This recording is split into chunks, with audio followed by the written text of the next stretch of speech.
Sentuhannya mari kita buka di 2 Timotius 3 ayat 1 sampai dengan 9. Cukup panjang tetapi ini sangat powerful. Demikianlah firman Tuhan, ketahuilah bahwa pada hari-hari terakhir akan datang masa yang sukar. Tuh, catat tuh. Masa yang sukar. Kedua, manusia akan mencintai dirinya sendiri dan menjadi hamba uang. Perhatikan itu. Berapa banyak kita bertemu dengan orang-orang yang flexing, memamerkan diri mereka dengan segala kemewahan dan hedonisme. Mereka akan membual dan menyombongkan diri. Perhatikan itu. Membual. Saudara sering mendengar orang-orang meninggikan diri? Banyak sekarang orang menyombongkan diri demi prestise, demi harga diri, demi nama besar. Mereka akan menjadi pemfitnah, mereka akan berontak terhadap orang tua, dan tidak tahu berterima kasih, tidak mempedulikan agama, tidak tahu mengasihi, tidak mau berdamai, suka menjelekkan orang, tidak dapat mengekang diri, garang, tidak suka yang baik, suka mengkhianat, tidak berpikir panjang, berlagak tahu, lebih menuruti hawa nafsu daripada menuruti Allah. Secara lahiriah mereka menjalankan ibadah mereka, tetapi pada hakikatnya mereka memungkiri kekuatannya. Jauhilah mereka itu. Sebab di antara mereka terdapat orang-orang yang menyelundup ke rumah orang lain dan menjerat perempuan-perempuan lemah yang syarat dengan dosa dan dikuasai oleh berbagai-bagai nafsu, yang walaupun selalu ini diajar, namun tidak pernah dapat mengenal kebenaran. Sama seperti Yanes dan Yambres menentang Musa, demikian juga mereka menentang kebenaran. Akal mereka bobrok dan iman mereka tidak tahan uji. Tetapi sudah pasti mereka tidak akan lebih maju, karena seperti dalam hal Yanes dan Yambres, kebodohan mereka pun akan nyata bagi semua orang. Saudara lihat di sini Rasul Paulus menyampaikan amanatnya kepada muridnya yaitu Timotius, dan apa yang dia dapat dari Tuhan dia sampaikan kepada Timotius. Dan cerita itu adalah tentang akhir zaman, keadaan kita, keadaan manusia di akhir zaman. Saudara dan saya hari ini di akhir zaman. Sekarang kita lihat kondisinya ini.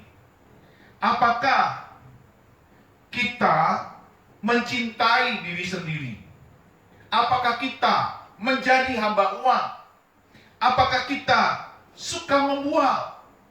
Apakah kita menyombongkan diri?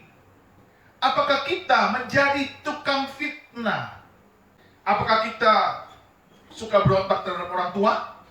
Dan apakah kita tidak pernah mengucap syukur, tidak pernah berterima kasih, bahkan tidak mempedulikan agama? Kita tidak peduli dengan iman kita.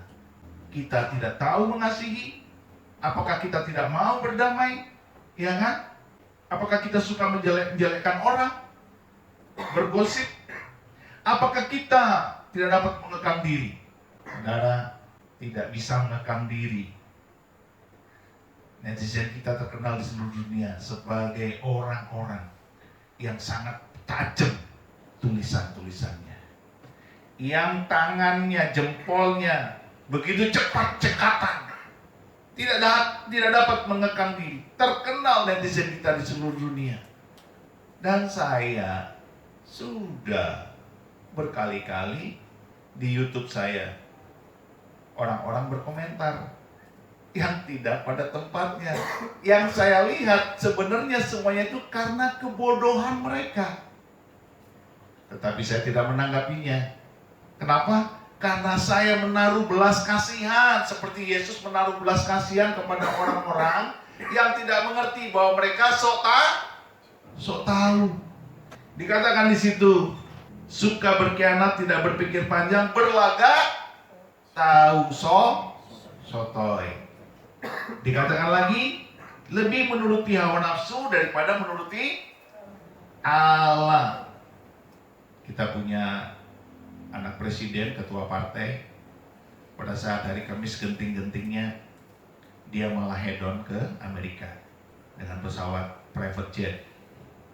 Ketua partai loh, sama sekali tidak merasakan keprihatinan, sense of crisisnya nggak ada, tidak bisa menekan diri dan pamer. Seharusnya tidak seperti itu. Kalau dia memang seorang ketua partai, mendedikasikan dirinya untuk menjadi seorang pemimpin, kelak menjadi pemimpin bangsa. Kan dia mau jadi, calon ini, calon itu, dan seterusnya. Harusnya itu menunjukkan sikap seorang yang peduli dengan kondisi bangsanya. Saudara lihat itu. Secara lahiriah mereka menjalankan ibadah mereka, tetapi pada hakikatnya mereka memungkiri kekuatannya. Jauhilah mereka itu. Sebab di antara mereka terdapat orang-orang yang menyelundup ke rumah orang lain dan menjerat perempuan-perempuan lemah yang syarat dengan dosa dan dikuasai oleh berbagai-bagai nafsu. Saudara, ayat 5 itu nanti akan saya bahas, itulah akan saya pertajam. Tetapi ayat 6 ini bicara tentang seks, amoralitas seks. Di sini termasuk pornografi, percabulan, perzinahan. Ini bicara soal ayat yang ke-6. Dan saudara, sekarang begitu bebas kita dengan sosmed ini, anak-anak muda itu dengan kebebasan ini, mereka begitu membiarkan dirinya terlarut, terbuai, terkontaminasi dengan pornografi, dengan percabulan, dengan perzinahan mata. Saudara, inilah yang dikatakan dengan ayat yang ke-6. Jadi ini bukan hanya secara aktivitas ya, perempuan-perempuan lemah ataupun laki-laki yang tidak bisa diajar, ingin diajar, mau belajar tapi tidak mau diajar. Ini banyak sekarang orang-orang yang begitu sulit untuk memahami kebenaran yang sejati. Dan ayat yang ke-7, yang walaupun selalu ingin diajar, namun tidak pernah dapat mengenal kebenaran. Dan ayat yang ke-8 itu bicara tentang peristiwa di Musa ketika Yanes dan Yambres mau berontak. Ayat yang ke-9 ini yang kita harus pahami. Tetapi sudah pasti mereka tidak akan lebih maju. Jadi saudara perhatikan, orang-orang yang punya tabiat, sifat, sikap, karakteristik ayat 2 sampai dengan ayat 8 itu tidak akan bisa lebih maju lagi. Kenapa? Karena dosa yang menutupi mereka akan membuat mereka jatuh ke dalam dosa itu sendiri, akan membuat mereka jatuh ke dalam pelanggaran mereka sendiri. Karena Alkitab berkata apa? Celakalah orang yang mengatakan kejahatan itu baik, yang mengatakan kebaikan itu jahat, yang mengatakan manis itu pahit, yang mengatakan yang pahit itu manis, yang mengatakan terang itu gelap, yang mengatakan gelap itu Alkitab berkata apa? Celakalah. Jadi kalau kata celaka itu berarti dia akan mengalami tabur tuai. Jadi orang-orang ini tidak akan lebih maju lagi.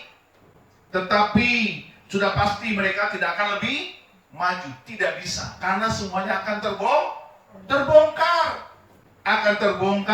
Akan membuat semuanya itu tersingkapkan dengan sendirinya. Karena seperti dalam hal Yanes dan Yambres, kebodohan mereka pun akan nyata bagi semua orang. Dan sekarang kita lihat, orang-orang bodoh dibukakan oleh Tuhan. Dengan begitu transparan, dengan begitu gamblang, dan kita akan terbengong-bengong. Betapa bodohnya orang-orang yang melakukan perbuatan jahat di negeri ini. Segala spirit manipulasi, segala spirit manipulatif yang sedang dikerjakan dalam kegelapan, dalam tempat-tempat tersembunyi yang kita tidak tahu, tiba-tiba dibuka, disingkapkan, dinyatakan, dan kita melihat semua itu terbuka, dan kita jadi mengerti, oh, begini jadinya. Saudara lihat, Tuhan sedang menjaga kita. Makanya Tuhan memaksa membawa kita untuk berdoa bagi bangsa kita. Peristiwa yang terjadi di ayat 2 sampai dengan ayat yang ke-8 itu semua spirit, itu semua roh. Coba perhatikan ayat yang ke-7, yang walaupun selalu ingin diajar, namun tidak pernah dapat mengenal kebenaran. Coba, bagaimana mungkin seseorang sudah diajarkan kebenaran, sudah diajarkan firman Tuhan? Bukankah kita percaya bahwa firman Tuhan itu ada kuasanya? Jadi ketika kita memberitakan firman Tuhan itu seperti pedang bermata dua. Dia akan menembus ke tempat kita memberitakan, dan menembus kita juga yang memberitakan. Jadi dia seperti pedang bermata, itu firman Tuhan yang bilang, pedang bermata dua. Tetapi kuasa itu menjadi tumpul, karena apa? Ada spirit, ada roh yang membuat orang itu menjadi bebal. Ingin diajar tapi sulit mengenal kebenaran. Nah, mari kita masuk ke hal yang lebih dalam. Ayat 5. Secara lahiriah, demikianlah firman Tuhan, secara lahiriah mereka menjalankan ibadah mereka, tetapi pada hakikatnya mereka memungkiri kekuatannya. Jauhilah mereka itu. Apa artinya, saudara? Di ayat yang kedua dikatakan, mereka tidak mempedulikan agama. Artinya tidak memiliki iman. Jadi, kenapa kita tidak memiliki iman? Karena ketika kita beribadah di ayat yang kelima, kita tidak memiliki kuasa daripada hadirat Tuhan ketika kita beribadah. Yang mengerti katakan amin. Secara lahiriah mereka menjalankan ibadah mereka, tetapi pada hakikatnya mereka memungkiri kekuatannya. Ini menyedihkan, saudara. Kalau kita banyak beribadah, tapi kita tidak mengalami kuasa Allah, kita tidak mengalami hadirat Tuhan, maka di dalam ibadah kita itu tidak ada power, tidak ada kuasa Allah yang tidak bisa membangkitkan iman kita, yang tidak ada membuat kita mengalami kasih, yang tidak ada membuat kita mengalami pengharapan. Karena tidak ada kuasa. Kenapa tidak ada kuasa? Karena beribadahnya kita dalam posisi tidak benar. Hati kita kotor, hati kita tidak benar, hati kita tidak hancur, hati kita tidak lurus, hati kita tidak tulus. Maka orang-orang seperti ini wajar kalau mengalami ayat 2 sampai dengan ayat 8. Karena poinnya kan di ayat 5. Setiap kita kalau beribadah dengan benar, dengan kusuk, dengan tulus, dengan suci, maka ada kuasa Allah. Kuasa Allah. Coba. Sekarang kita lihat aja. Begitu kuat hadirat Tuhan, begitu hebat lawatan Tuhan. Ada nggak yang nggak mungkin dijamah Tuhan? Pasti ada. Yaitu orang-orang yang hatinya nggak benar, hatinya nggak tulus, hatinya nggak yang lain, ya kan? Kayak saya tadi misalnya, udah nangis-nangis kayak bagaimana dijamah Tuhan, tapi yang lain tidak bergeming, nyanyinya datang, tidak mengalami. Saudara tahu nggak?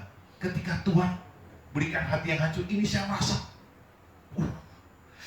gimana sih kalau hati hancur ini rasis? Sakit sekali. Karena merasakan orang-orang yang hatinya hancur. Semua orang yang menderita, itu saya rasakan rasanya tuh, dan Tuhan itu jamah hati yang hancur. Supaya semua orang yang mengalami hati hancur itu dijamah Tuhan. Mengerti maksud saya? Ada orang beribadah, ada yang dilawat, ada yang dijamah. Memang kadarnya beda-beda. Ada yang powerful, dijamah sampai luar biasa begitu, tapi ada yang sedang-sedang aja, tapi dia juga mengalami, tapi nggak terlalu kuat. Ya mungkin masih ada dosa, tapi dia cukup mengasihi Tuhan. Tapi ada yang sama sekali enggak, karena orang ini bebal, sudah terbiasa dengan dosa, dan memang pikirannya sudah buntu. Dengan roh, spirit, unclean spirit, roh najis, yang membuat dia tertutup untuk mengerti, untuk mengalami kuasa Allah. Saudara, ini harus kita perhatikan baik-baik. Hati-hati dengan ibadah-ibadah kita. Makanya kalau kita beribadah harus betul-betul menyiapkan diri. Jangan sekedar liturgis, ya kan? Liturgis itu sifatnya teratur, terpola dan terstruktur dengan baik. Tapi kalau nggak ada kuasa, tidak ada hadirat, tidak ada lawatan, ini yang Tuhan bilang. Secara lahiriah mereka menjalankan ibadah mereka, tetapi pada hakikatnya mereka memungkiri kekuatannya. Ini ada loh spirit manipulatif. Di mana Pak manipulatifnya? Pastor, Pak Gembala. Di mana manipulatifnya? Coba. Mau disebut orang saleh nggak? Pasti mau. Bagaimana ciri orang saleh? Pasti ke gereja. Benar tidak? Supaya terlihat saleh. Nah, kalau sudah di gereja, coba cek ke dalam diri kita masing-masing. Mengalami lawatan Tuhan nggak waktu ibadah? Mengalami sesuatu nggak waktu ibadah? Waktu mendengarkan khotbah, pengajaran, pernyataan Tuhan, kita tergetar nggak? Kita mengalami sesuatu nggak? Kalau enggak, berarti ada penipuan tuh kita. Kelihatannya ibadah supaya disebut saleh, tapi di dalam kita tidak mengalami sesungguhnya tidak ada. Banyak yang seperti itu? Banyak, tapi bukan di sini. Ya kan? Di sana, di tempat-tempat yang kita tidak tahu. Tidak di sini. Semua di sini mengalami Tuhan. Ini penghiburan ya. Inilah yang disebut spirit manipulatif, supaya kita dianggap saleh. Kan nanti orang bilang, hari Minggu kok nggak ke gereja? Bapak kan Kristen, ibu kan Kristen, kok nggak ibadah? Kan gitu kan? Nah, supaya disebut saleh, maka pergilah ke gereja di hari Minggu. Tetapi tidak ada kuasa, tidak ada kekuatan. Memungkiri kekuatannya. Memungkiri kekuatannya itu berarti tidak ada kuasanya. Tidak mengubahkan kita. Tidak ada kebangkitan iman. Tidak ada kedalaman kasih. Tidak ada pengharapan yang semakin tumbuh. Yang mengerti katakan amin. Spirit manipulatif ini sudah saya sampaikan minggu yang lalu. Bagaimana itu terjadi dari sebuah keluarga yang bernama Abraham dan Sarai. Abraham dan Sarai dipanggil Abraham, diminta Tuhan diganti namanya jadi Abraham, dan Sarai menjadi Sarah. Saudara, kita ini sedikit ya, supaya saudara sedikit tambah pintar. Bagaimana spirit manipulasi atau spirit manipulatif itu mengalir, menurun, menular. Abraham dengan Sarai. Tiba-tiba Sarai bilang sama Abraham, hampirilah budakku Hagar. Hampirilah dia, supaya aku punya keturunan, supaya kita punya anak, sesuai janji Tuhan. Bukankah Tuhan telah berjanji kepadamu bahwa engkau akan memiliki keturunan, dan keturunanmu itu akan menjadi banyak bangsa? Sarai ngomong gitu sama Abraham. Lalu Abraham dalam hatinya, oh iya benar juga nih, aku akan menggenapi janji Tuhan. Sebenarnya kalau Sarai ngomong gitu, Sarai itu sedang memanipulasi Abraham. Karena apa? Karena sesungguhnya bagi seorang perempuan zaman dulu, kalau tidak punya anak, dianggap aib. Aib. Jadi caranya Sarai menghilangkan aib dia adalah manipulasi kepada Abraham. Dan Abraham karena dia sudah terdesak oleh janji Tuhan, ini umurnya sudah 85 tahun ini Abraham. 10 tahun dia tunggu janji Tuhan. Kan Tuhan berjanji di umur dia 75 tahun. Ya kan? Nah, dia sudah umur 85. dia tidak punya anak, tiba-tiba adalah ide cemerlang yang bersifat manipulatif dari Sarai.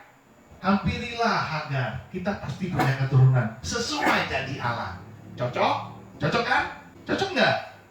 Kata Abraham, oh iya, paten. Kita mengenapi janji Tuhan berdua. Jadi manipulasinya Sarai, aibku tertutupi karena aku punya anak, walaupun dari Hagar, karena dianggap anakku. Dan Abraham manipulasi janji Tuhan. Aku mengenapi janji Tuhan, karena ini sudah 10 tahun nih. Janji Tuhan nggak muncul-muncul, Tuhan nggak nepatin janjinya. Lalu apa yang terjadi? Dikasih tahu kepada Hagar, Hagar, kamu mau ya jadi selirnya Abraham? Hah? Oh ya siap Nona, siap Nyonya, siap. Saudara tahu? Hagar, kenapa dia mau? Mungkin saudara bisa bilang gini, ya kan dia budak, dia lemah. Betul, tapi bukan hanya itu.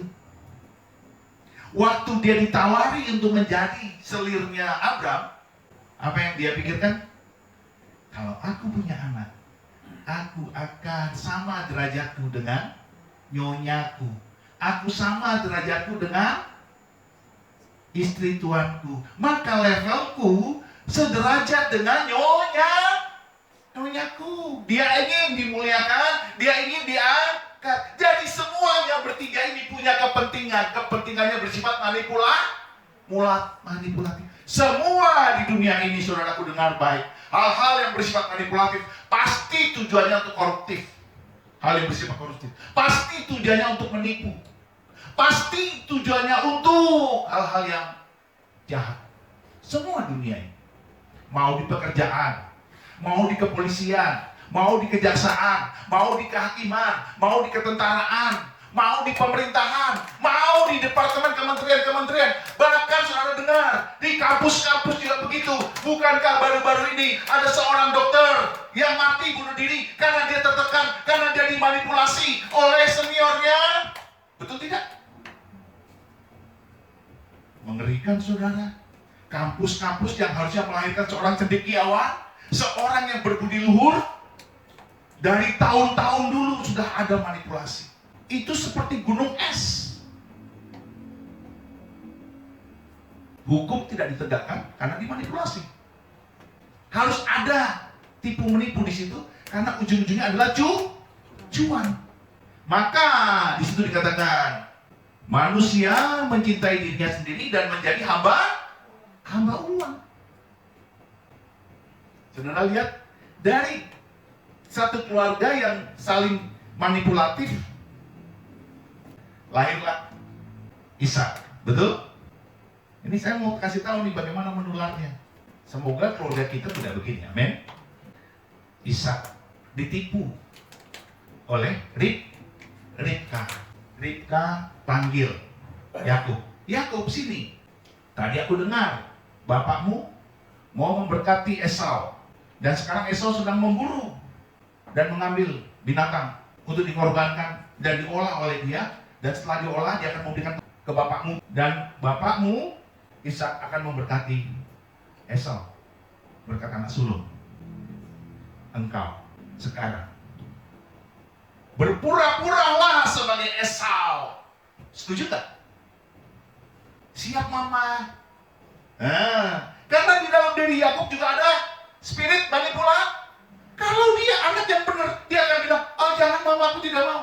Walaupun dia bilang, aku tidak bisa seperti Esau karena aku tidak berbulu-bulu. Dia ngomong begitu, tapi dia tidak menolak. Dia cuma memberikan sebuah alasan, tapi bukan penolakan. Berhasil nggak tipuannya? Anda sudah baca Alkitab kan? Anda kan ahli Taurat. Jadi Abraham bermanipulasi dengan istrinya Sarah, lahirlah keturunan yang dimanipulasi juga. Ishak oleh istrinya. Kok iya bisa? Inilah yang disebut roh.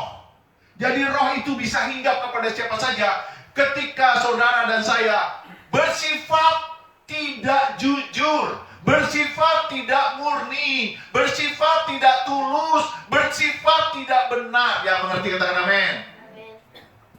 Jadi hanya orang tulus, orang benar, orang yang senang kemurnian. Dia akan terbebas dari manipulasi. Dia akan selalu berkata, ya katakan iya, tidak katakan tidak. Lebih daripada itu dari si iblis, dari si jahat. Nah, lebih daripada itu adalah dari si iblis. Berarti spirit ini adalah roh dari iblis. Berhasil nggak tipuannya Ribka kepada Ishak? Berhasil. Setelah itu Yakub akhirnya ditipu juga oleh spirit manipulatif. Ternyata ada juga di Laban.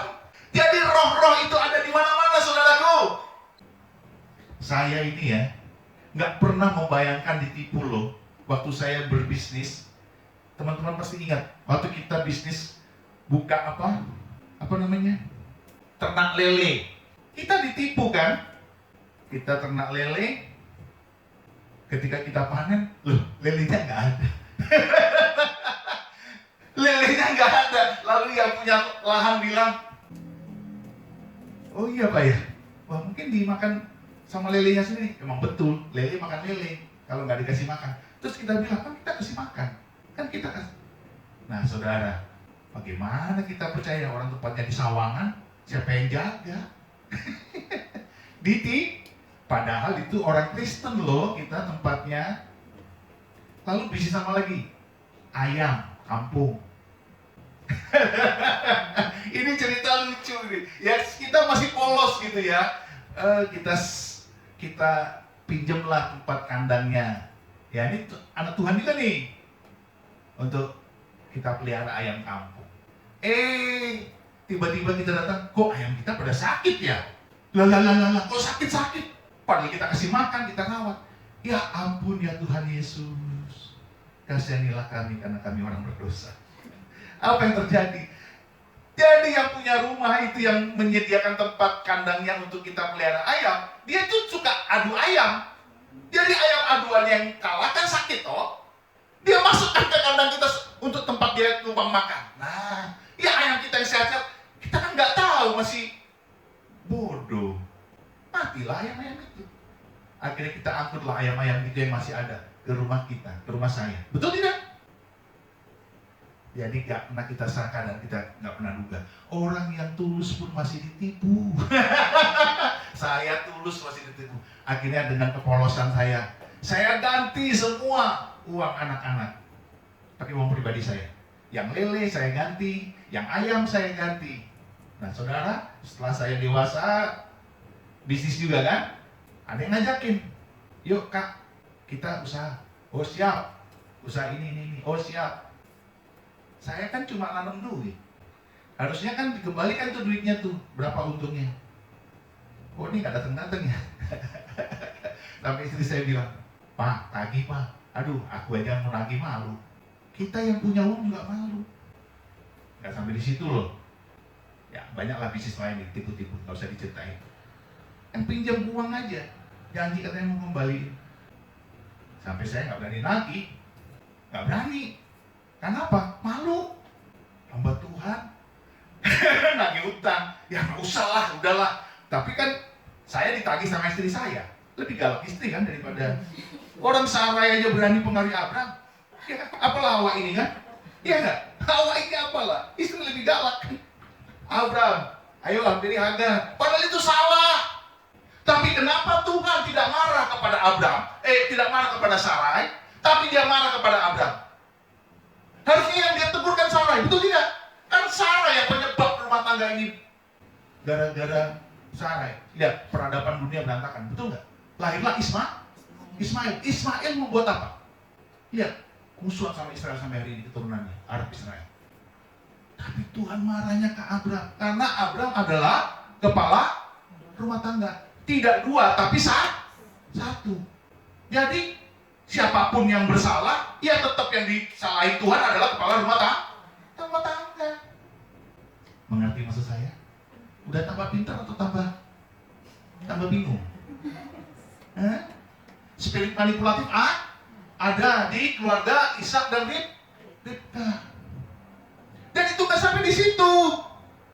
Keluarga Yakub pun juga punya spirit manipulatif. Lihat, waktu Yusuf dijual sama kakak-kakaknya, jadi budak dia oleh pedagang-pedagang dari Midian. Apa yang dilakukan kakak-kakaknya Yusuf kepada Yakub? Dia tipu bapaknya. Dia bilang Yusuf ditelan binatang buas. Lalu semua jubahnya yang mewah itu dilumuri darah binatang. Betul tidak? Spirit manipulasi ada di anak-anak daripada Yakub. Kalau di sini tidak ada. Karena yang ada di lu itu lebih baik. Kita tunjuk yang di luar. Karena kalau yang di dalam ini kita bisa muntah-muntah. Karena kita kaget-kaget. Karena di sini orangnya rajin ibadah. Ya kan? Kalau ibadah mengalami kekuatan rohani. Amin. Iya. Nah, saudara. Tadi kita lihat sebuah keluarga. Bagaimana di pemerintahan? Lihat. Salomo, dia diberikan kemuliaan oleh Tuhan sehingga dia mempunyai hikmat.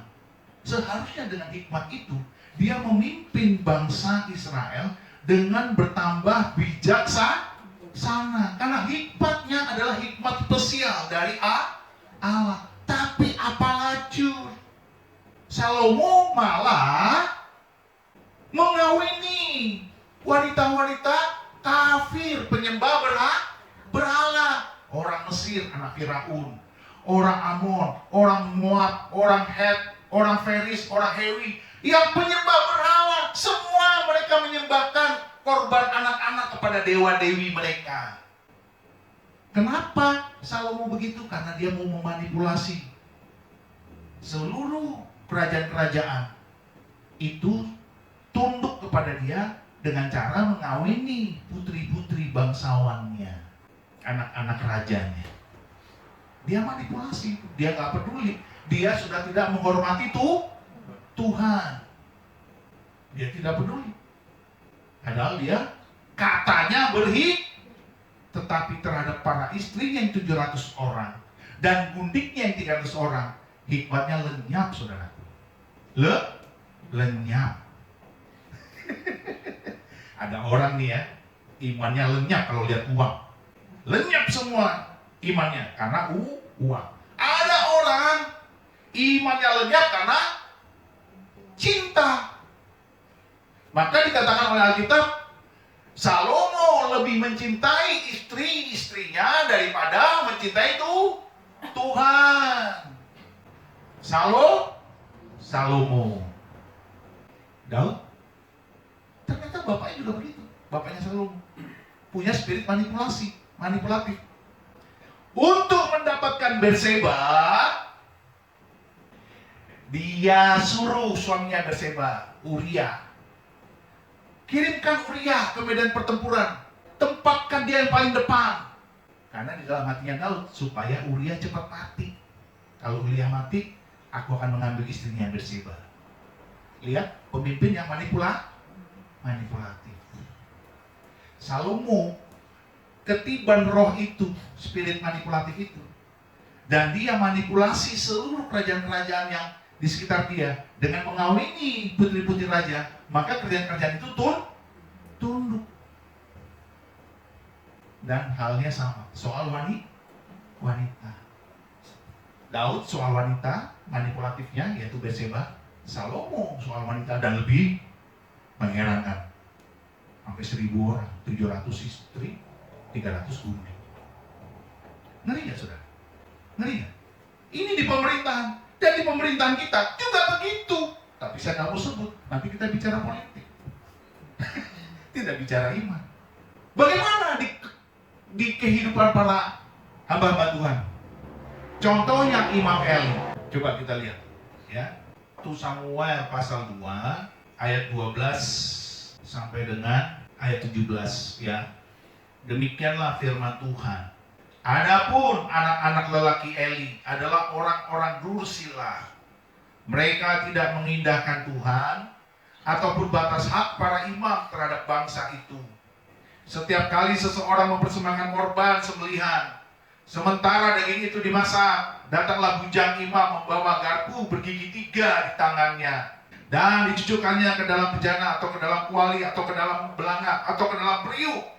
Segala yang ditarik dengan garpu itu ke atas, diambil imam itu untuk dirinya sendiri. Demikianlah mereka memperlakukan semua orang Israel yang datang ke sana, ke Silo. Bahkan sebelum lemaknya dibakar, bujang imam itu datang, lalu berkata kepada orang yang mempersembahkan korban itu, berikanlah daging kepada imam untuk dipanggang, sebab ia tidak mau menerima daripadamu daging yang dimasak, hanya yang mentah saja. Apabila orang itu menjawabnya, bukankah lemak itu harus dibakar dahulu, kemudian barulah diambil bagimu sesuka hatimu? Maka berkatalah ia kepada orang itu, sekarang juga harus kau berikan, kalau tidak aku akan mengambilnya dengan kekerasan. Coba, ada kekerasan loh di dalam tempat ibadah. Halo? Maka gak heran kita sekarang spirit manipulatif ini juga melahirkan bukan hanya koruptif, tapi juga kekerasan. Coba lihat gereja-gereja yang bertengkar. Kenapa bertengkar? Karena aset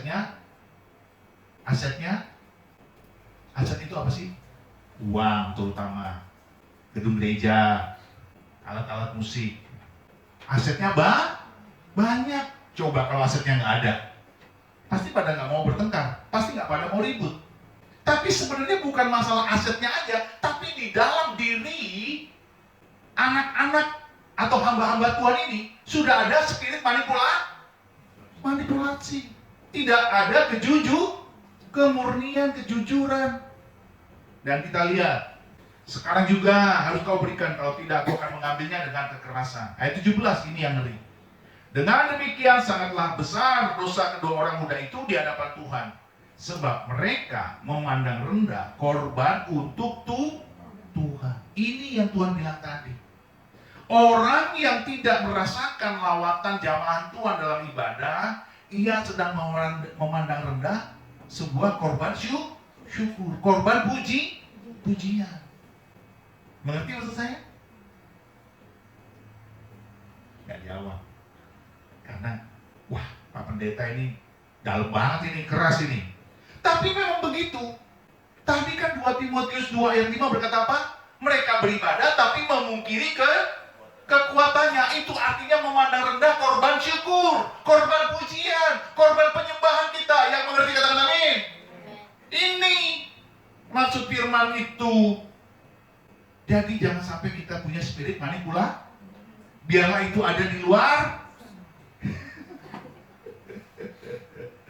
terutama di gedung DPR, MPR. Mari kita balik berdiri.